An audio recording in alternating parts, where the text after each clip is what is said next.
आदरणीय साहेब आपल्या मुक्ताईनगरमध्ये आलेत। खरं 4.5 वर्षानंतर साहेब आपली ही जाहीर सभा इथे होते आणि यात जी 4.5 वर्ष आधीची सभा झाली होती त्या 4.5 वर्षाच्या आधीच्या सभेमध्ये माझ्याच विरोधात ती सभा झाली होती।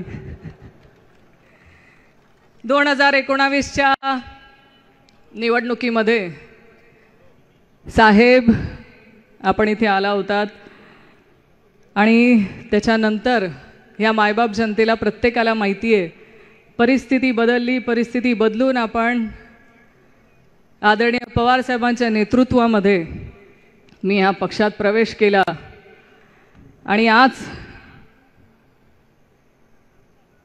तुम्हाला माहिती आहे आदरणीय नाथभाऊंचा जो निर्णय झाला त्या निर्णयानंतरची ही पहिली सभा।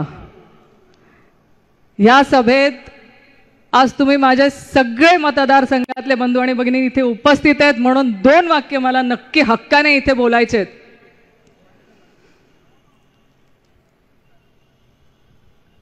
आज माझा जो निर्णय आहे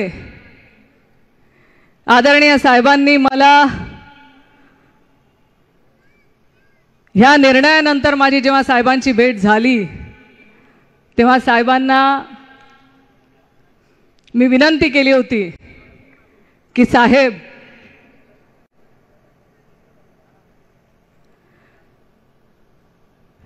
आज ज्या परिस्थितीमध्ये भाऊ निर्णय घेत आहेत त्याच्यानंतर मला ह्या पक्षात थांबायचं आहे, पण आपला आदेश आणि आपली सूचना आणि आपण सांगत असाल तर मी ह्या पक्षात थांबण्यासाठी माझी इच्छा आहे। कारण मला ह्या पक्षाची विचारधारा आवडते, कारण मला आपलं नेतृत्व आवडतं आणि आपल्या नेतृत्वात जी साथ आमच्या वाईट काळात आपण दिली ती साथ मी आयुष्यभर विसरू शकणार नाही। म्हणून मला ह्या पक्षात थांबायचं आहे आणि साहेब माझी विनंती आहे की आपण मला सांभाळून घ्यावं। आदरणीय सुप्रियाताई सुळेंना जसं आपण कन्येप्रमाणे कन्या आहे आणि जसं प्रेम करतात तसं कन्येप्रमाणे मला सांभाळावं ही विनंती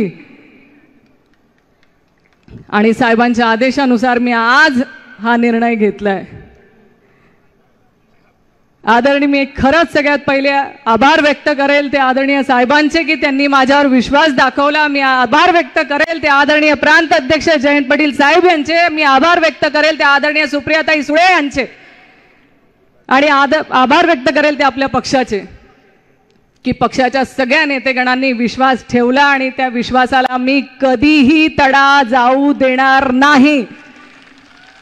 मी ह्या राष्ट्रवादी काँग्रेस शरदचंद्र पवार पक्षाचं निष्ठेने काम करणार साहेब, मी या सगळ्यांसमोर सांगते आणि भविष्यात देखील याच पक्षामध्ये काम करत राहील। मी मनापासून आभार व्यक्त करेल नेतेगणांचे की त्यांनी मला एकटं पडू दिलं नाही आणि प्रत्येक वेळेस मला साथ देत आहेत। साहेब मी आपल्या पक्षाचे जे उमेदवार आहेत आदरणीय श्रीरामदादा पाटील ह्या उमेदवारासाठी मी इथे एकच बोलेल की जे आपण पक्षाने उमेदवार दिलेत त्या उमेदवारासाठी ह्या माझ्या प्रत्येक बूथवरचा कार्यकर्ता हा बूथवर दाखवून देईल की आमचं पक्षाचं मतदान हे आपल्या उमेदवाराला राहील आणि ज्या दिवशी निकाल लागेल त्या दिवशी या बूथवरचं जे मतदान असेल ते या माझ्या मायबाप जनतेचं असेल आणि आपल्या पक्षाला इथून मुक्ताईनगरमधून लीड मिळवून देण्याचं काम आम्ही या सगळ्यांच्या मदतीने करू हा मी शब्द देते साहेब। या मतदारसंघामध्ये जर लीड कमी झाली तर मी जबाबदार आणि जर लीड मिळाली तर ही माझी जनता जबाबदार। सगळं श्रेय ह्या जनतेला जाईल, कारण यांनी जे जोरात कामाला लागलेले आहेत हे मतदानामधून त्यांना मत देऊन हे सिद्ध करतील.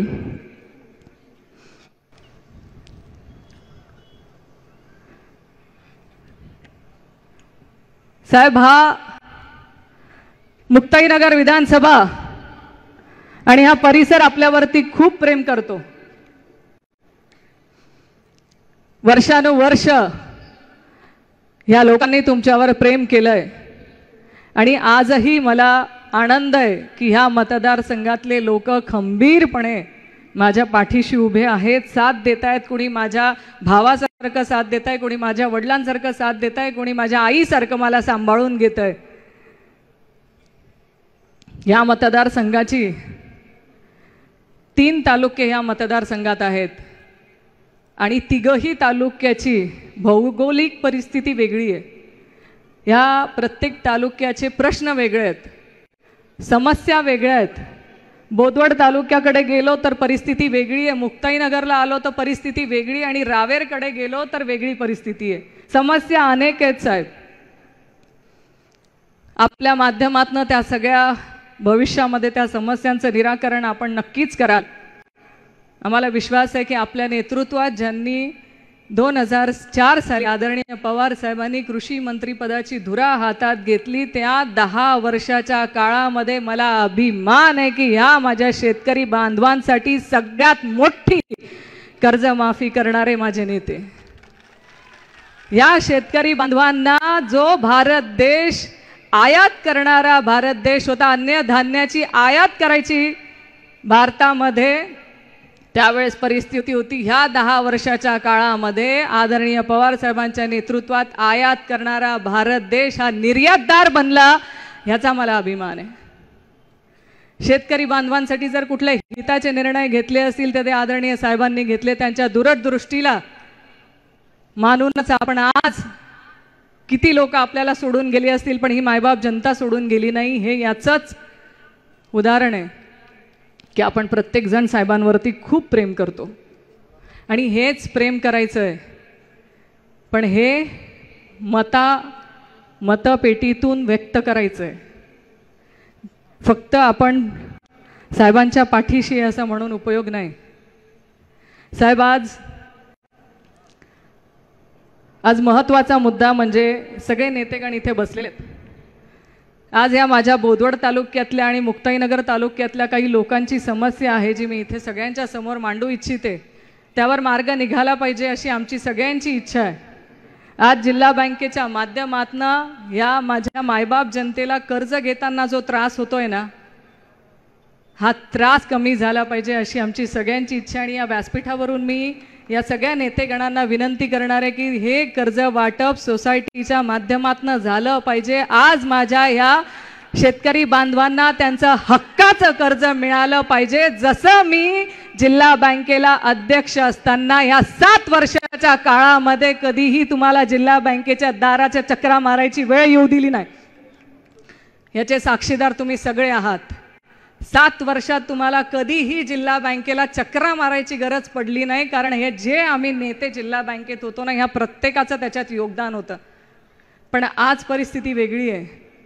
आज चपला घासून घासून तुम्ही सगळे थकलात, आम्ही भांडून भांडून थकलोय. अप्पासाहेब, आपल्याला याच्या बाबतीत काहीतरी निर्णय घ्यावा लागेल. आमचा संपूर्ण बोदवड तालुका दुष्काळग्रस्त आहे. संपूर्ण तालुक्यातल्या सोसायट्या अनिष्ट तफातमध्ये आहे. माझा बोदवड तालुक्यातला एक शेतकरी दारोदार फिरतोय, कर्ज मिळत नाहीये. मुक्ताईनगर तालुक्यातही तशीच परिस्थिती, कदाचित जळगाव जिल्ह्यातल्या इतर सोसायट्यांनाही तशीच परिस्थिती आहे. ह्या शेतकरी बांधवांच्या पाठीशी आपण उभं राहावं ही आजच्या दिवशी मी आपल्या सगळ्यांना विनंती करणार आहे. आपल्याला भरपूर वक्ते आहेत, अजून वक्त्यांना ऐकायचं आहे. पण जाता जाता एक नक्कीच सांगेल, आदरणीय साहेब हे प्रत्येकाचा श्वास आहे, प्रत्येकाचा आत्मा आहे. आपण साहेबांवरती प्रेम करतो ना, करतो की नाही? बस जोरात येस, तुतारी फुंकणारा माणूस हे आपलं चिन्ह आहे आणि या चिन्हाला जास्तीत जास्त मताधिक्याने आपल्याला आपले उमेदवार निवडून आणायचे आहेत. ते तुम्ही निवडून आणाल हा मला विश्वास आहे. याच दिवशी जाता जाता आदरणीय पवार साहेबांसाठी 2 ओळी बोलेल आणि माझं भाषण संपवेल. एहसास से माजूर ना समझ इनको, एहसास से माजूर ना समझो इनको, गुलशन से बहुत दूर ना समझो इनको.